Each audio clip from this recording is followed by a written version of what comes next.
আমি সবসময় 31টা কাটাই আমার ফ্যামিলির সাথে বাসায় বসে। তো কালকেও আমি বাসায় বসে সময় কাটিয়েছি, এনজয় করেছি আমার ফ্যামিলির সাথে, আমার মেয়ের সাথে ডান্স পার্টি করেছি। সো ওটাই আমার জন্য বিশাল বড় একটা অ্যাচিভমেন্ট যে আমার মেয়ে এখন আমার হাত ধরে ডান্স করে, গান গায়। সো আমার মনে হয় একটা মায়ের জন্য এটা সবচাইতে হ্যাপিয়েস্ট মোমেন্ট। আমাদের সামনে আরও একজন আর্টিস্ট রয়েছে, আমাদের আসলে সুজন নাসের ভাই আসতেছে।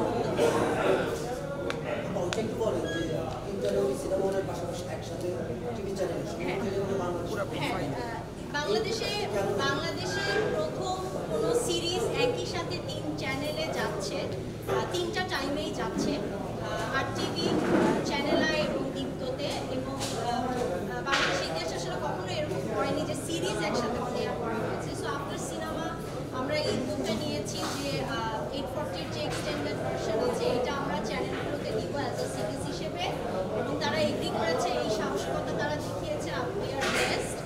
সো এভাবেই শুরু করতে যাচ্ছি। এটা আমরা সিনেমা হলে চালিয়েছি, এটা আমরা সিরিজ আকারে টেলিভিশনে চালাচ্ছি, এবং আপনারা যদি আমাদেরকে সাপোর্ট দেন আমরা রিল হিসেবেও চালাতে পারি। ধামাকার উপরে ধামাকা দিব। এটা 8 পর্ব যাচ্ছে, 8 দিন ব্যাপী।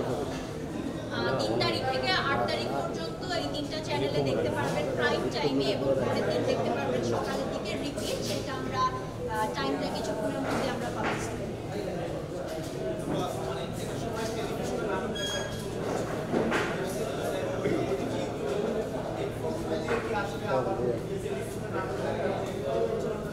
আমরা আসলে আমি তখন আসলে বলতে পারিনি।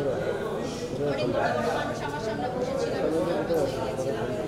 আসলে আমরা ভুলে গিয়েছি যে আমাদের সবচাইতে জনপ্রিয় মাধ্যম এবং সবচাইতে ম্যাস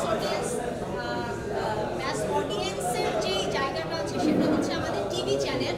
সো আমাদের টিভি চ্যানেলকে আমরা আবার কাছে আনতে চাচ্ছি, এবং আমরা টিভি চ্যানেলকে আমরা আবার সেই জায়গাটায় দেখতে চাই যেখানে আগে ছিল। So TV is not dead.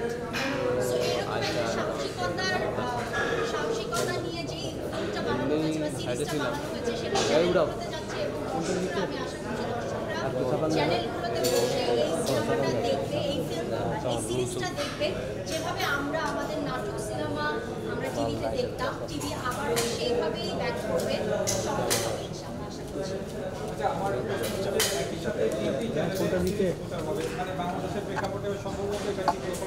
এটা বাংলাদেশের প্রেক্ষাপটে একেবারেই এই পরিকল্পনাটা আসলে কবে থেকে কার মাথায় প্রথম চিন্তা ভাবনাটা আসছে?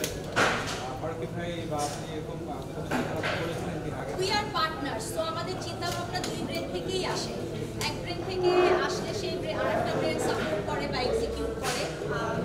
তবে এই চিন্তা আসলে অনেস্টলি স্পিকিং আমরা দুজনই আসলে আলোচনা করছিলাম, আলোচনার উপর বেস করেই আসলে আস্তে আস্তে প্ল্যানগুলো বের হচ্ছে এবং আমরা এক্সিকিউট করার চেষ্টা করছি। নতুন বছরের আগাম পরিকল্পনা আছে, যেহেতু 2025 শুরু হলো।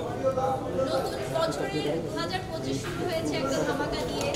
ইনশাআল্লাহ সারা বছর ধামাকা যেন দিতে পারি সেই দোয়াই করবেন যেন আমরা ধামাকা দিতে পারি। আরও কিছু ভালো প্রজেক্ট নিয়ে কথা চলছে যেন আমরা সেই প্রজেক্টগুলোকে এক্সিকিউট করব।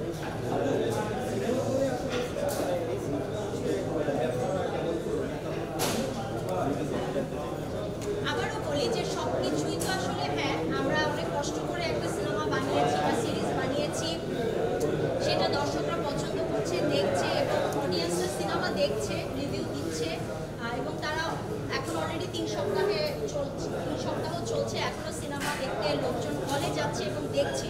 স্পেশালি ছাত্ররা যাচ্ছে, ইয়াং জেনারেশন তারা যাচ্ছে এবং সিনেমাটা দেখছে। এটাই হচ্ছে আমাদের অ্যাচিভমেন্ট, এবং আমার ফার্স্ট প্রোডাকশন বা আমার ফার্স্ট সিনেমা হিসেবে I am so happy. Artist